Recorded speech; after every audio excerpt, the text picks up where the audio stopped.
bit of an evening snack, I think. They know what I'm talking about. It is a summer food. So I've got one little problem.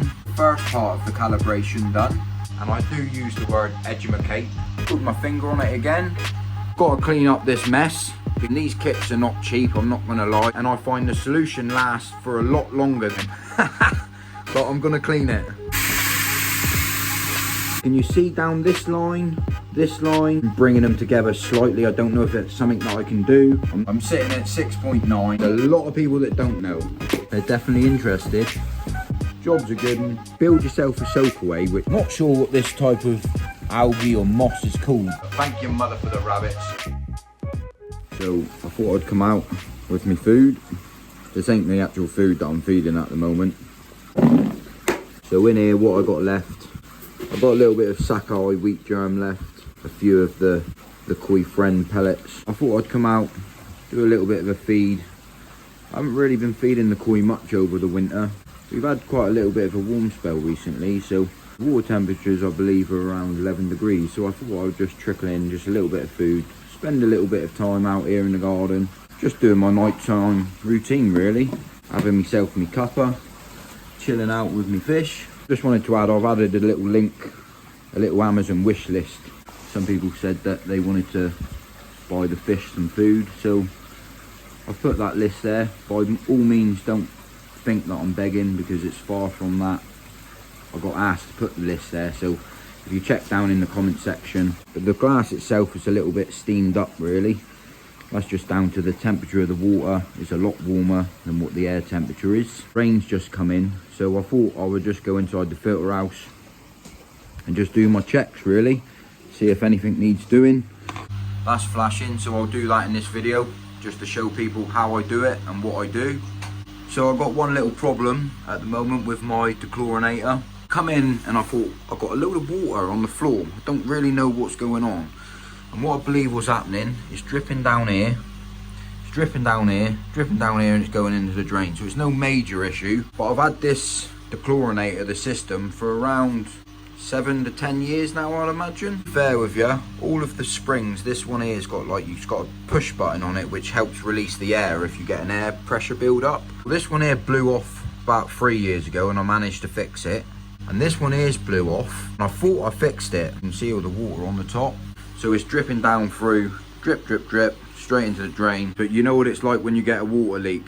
Water will always find its way, won't it guys? So I'll try my best to try to fix it. If not, I'll just have to bypass this until I get enough money to treat myself to a new one. Well, end result really, I'll just go straight into the big blue. There's always a trouble in it with leaks. But that said, I'm gonna crack on and just do my calibration real quick. For the people that don't use these are called Blue Lab Guardians, and all it is really just a digital pH meter which monitors your pH in the ponds 24/7. It gives you a 24/7 reading of your water temperature, and then it gives you a reading of your total dissolved solids as well. Main reason why I wanted it, it's easy to check that it's stable no matter what your pH is, to where you live in or what your pond is. It's more that it's stable more than anything, to make sure that it's stable for the fish. There's preferences for all different types of koi keeping, where you're at in the levels of koi keeping and where you would like to be with that, with water. You can go through the RO system, and there's certain ways you can buffer a pH by adding sodium bicarbonate. And I'm not going to go into too much detail of the ins and the outs of stuff unless it's something that people would like to know, or know what I do more than anything, to be fair with you guys.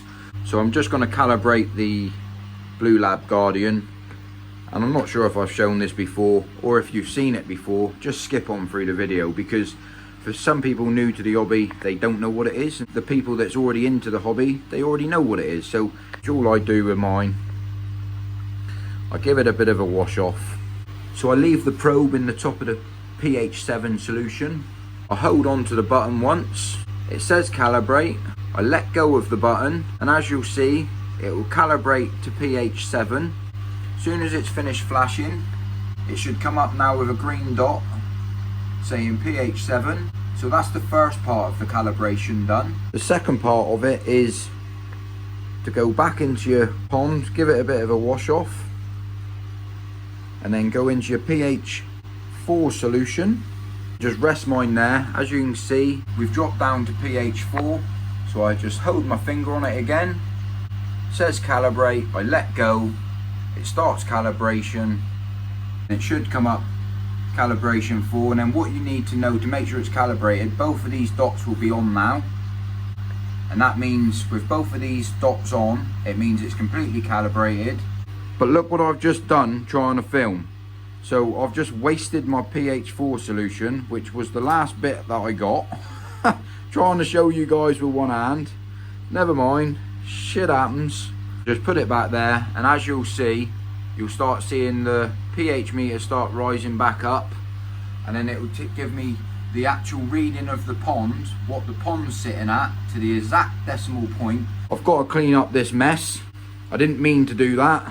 So when you buy this solution as well, what you'll find is that you'll buy sachets that you can buy, which comes in a kit like this, for instance. And these kits are not cheap, I'm not going to lie. They're £20. You get two solutions.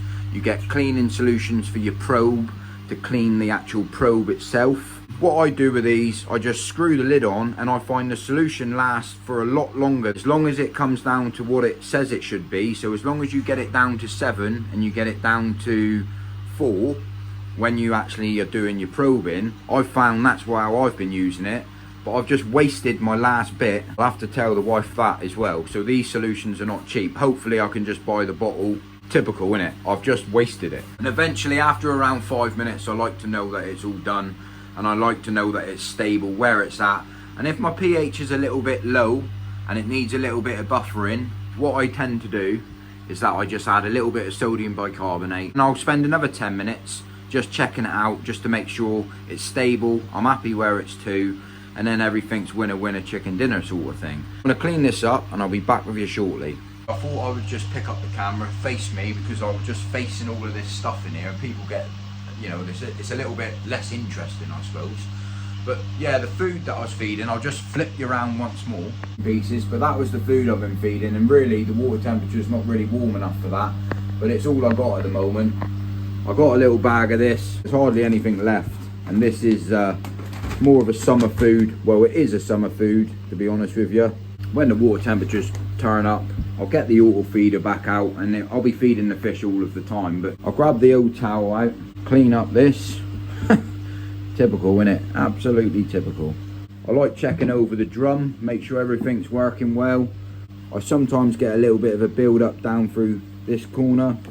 Got an air pump line in there where I just buff it all up, and it's just down to the flow rates that I'm using at the moment. While I'm here, I just like doing a manual clean more than anything, so I just hold my hand on the button. Turn it off a minute, because if I zoom it in, you'll see the colour of the drum now, and you can see what the drum was stopping passing. You look at the colour difference of this side to this side as it's cleaning.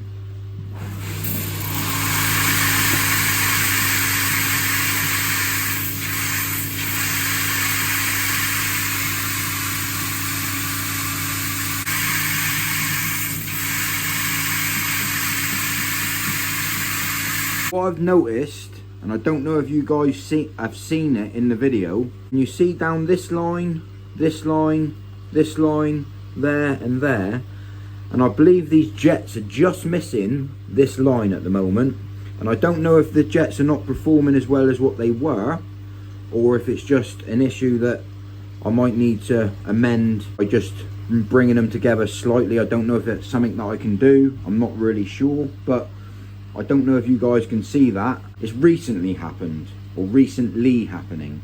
While I'm here, I'll just close the lid on that drum. So yeah, as a lot of you know, I'm a massive fan of cleaning filters manually with your own hands and a bit of the elbow grease.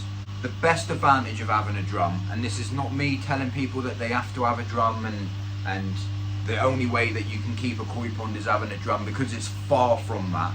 And people that's watched me over the years, I kept koi in a perfect condition by cleaning things myself. I was a human drum filter in a way. I kept it clean, and I really enjoy doing that, and I've missed doing it. I'm going to be building a new pond, a little grow on pond, where I'm going to show people that you can still have the same enjoyment out of keeping koi in a smaller scale, all filters designed, built by yourself, possibly having like an easy pod to start with just for mechanical filtration. I like manual cleaning filters, I like doing it myself. What I'm relating to in this video is that the advantage of this drum filter, which is the only advantage of the drum filter, is that it's 24/7 cleaning. You saw the cleaning of the drum, all that dirt being washed out of the pond immediately. So soon as that dirt and that waste is took out of the pond, your water quality is improved instantly, just because it's not still in your filtration system. So it's not in your filtration system being sat in there over a course of a week before you decide to clean it. That is the only advantage of it. But it's got its downfalls for people like me who like being outside and cleaning and doing the, some people will think, why would you want to go out there and do that? Well, for me, that's part of the hobby, and it's part of the hobby that I've missed. I've missed that part of the hobby, and I'm not going to lie about it. I'm being truthful about it. That's something that I have missed, because outside in the garden, if it's during the day, after work, the weekend, it gives you time to relax with your pond, and it gives you a self-achievement that you've done a job, you've cleaned, you've done it, you've made improvements, and it just gives you for me personally, it gives me a bit of self-pride that it's an achievement that I've done. And as sad as it sounds of cleaning a filter, I enjoy it. That's as simple as it is. I'll leave it there. Yeah, after all that yibbity yabbada, I've been out here now for around 15 minutes or so, and my pH is a little bit low. I'm sitting at 6.9, and I'm not happy about that. I like it staying at 7 to 7.2. How I make that stay at 7.2 is I add my little friend sodium bicarbonate, and it's different no matter where you live in the world. For people that don't know, because there's a lot of people that do, but there's a lot of people that don't know.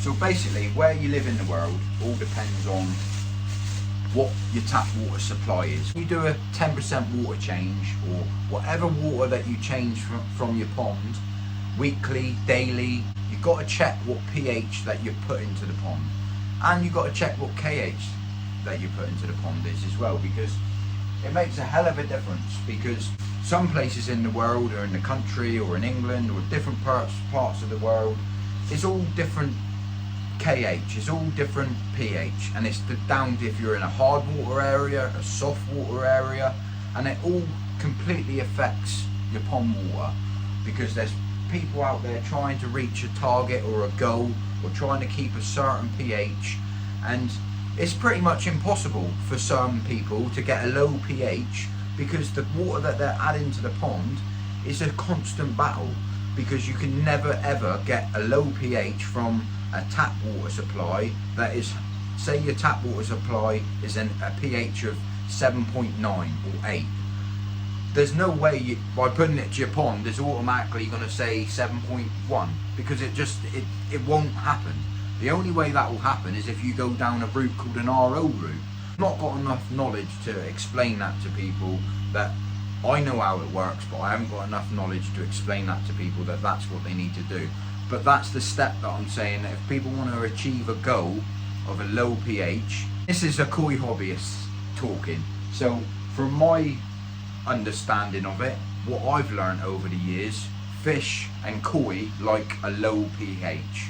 In Japan, their water is very soft, and the water that they live in is very low. Having a low pH and a low KH also helps your ammonia, because there's two different types of ammonia as well. One type of ammonia is really harmful for the fish, and the other type, it doesn't really affect the fish. I'm not going to go into massive detail, because I know myself, but I don't know enough how to say it to make sure that it's visible for everyone to understand. Because if I say something wrong on this channel, you go down and look at the comment section, because I'll get bombarded by a load of, you don't know what you're doing, you don't know what you're talking about. I don't try to educate everyone, and I do use the word educate, not educate, because that's a word that I like using. And yeah, look, there's me yibbity yabbiting on. My pH is sitting at 7. It will slowly creep up to the mark, but where I'm at now is that I know it needs a little bit of buffering. get myself down to me mark, how much I need, grab me jug, a little bit of water, washy there, add me bicarb, me mixing spoons down there. Oh, a long way down when you're getting older, innit? Give them a stir, bit of a stir up, job's a good one, and then all I do is go and add this to the pond. Till it's that time of the evening, you can certainly hear the dogs.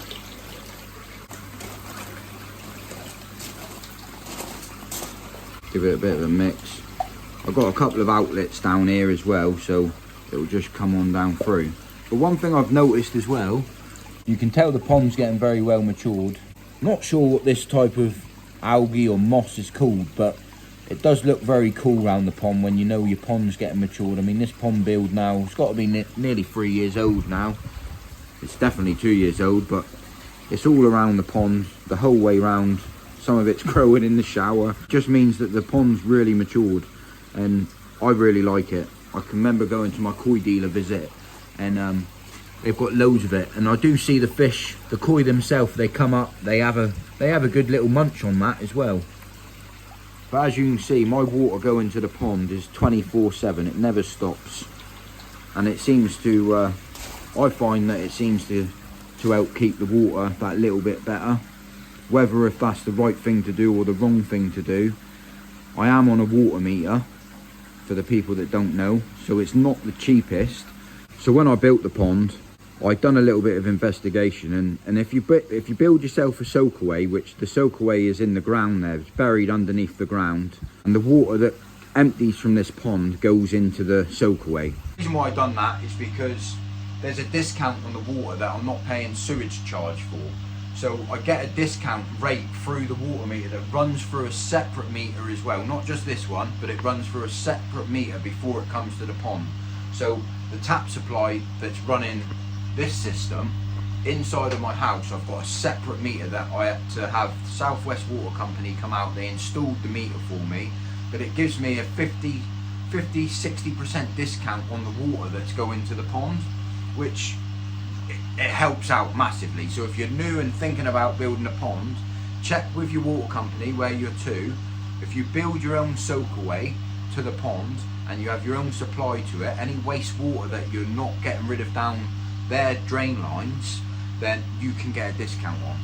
That's in the UK and England. I don't know about all over England, I just know in the southwest that is true. Maybe it's true everywhere, I don't know. I'm getting at, check it out, and if you're thinking about building a pond, because if you're on a water meter, it certainly ain't cheap.